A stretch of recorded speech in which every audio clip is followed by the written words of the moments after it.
Mga bro, quick question bago tayo magsimula, paano kung yung supposedly next generation frigates ng US Navy, na dapat simbolo ng lakas nila, biglang naging problem child at posibleng maging second-hand opportunity para sa atin?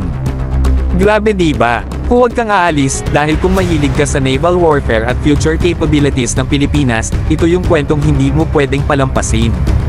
Ang pinaka-root ng problema.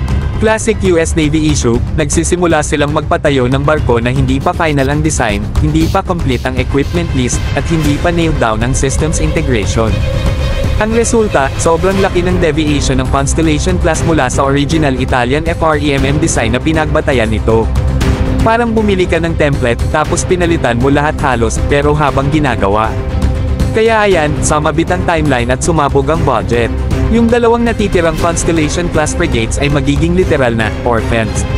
Parang nangyari sa Zumwalt-class destroyers, 3 ship lang ang natapos, walang follow-on units, walang economy of scale, masisira ang logistics at maintenance chain, kaya maaga silang nire-retire.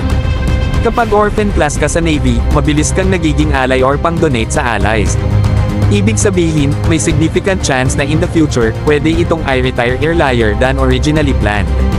At kapag nangyari yon, alam nating lahat kung sino ang pwedeng maging potential recipient, mga allies na kailangan ng modern ships pero may limitadong budget.